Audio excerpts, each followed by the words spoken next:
If you're looking to stop recurring charges on Gmail, this guide will walk you through the necessary steps to manage your subscriptions effectively. Follow these steps to cancel any unwanted charges. Step 1. Access your Google account. Log into your Google account by visiting the Google homepage and clicking on the Sign In button. Enter your credentials to access your account settings. Step 2. Go to Payments and Subscriptions. Once logged in, navigate to the Payments and Subscriptions section.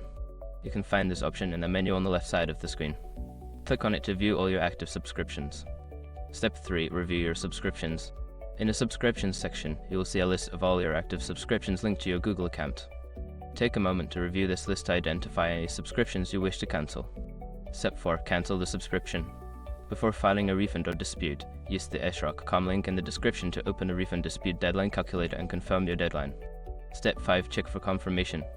After cancelling, you should receive a confirmation email from Google regarding the cancellation of your subscription. Check your inbox to ensure that the cancellation has been processed successfully. By following these steps, you can effectively manage and stop any recurring charges on your Gmail account. If you have any further questions, feel free to consult Google as help resources for additional assistance.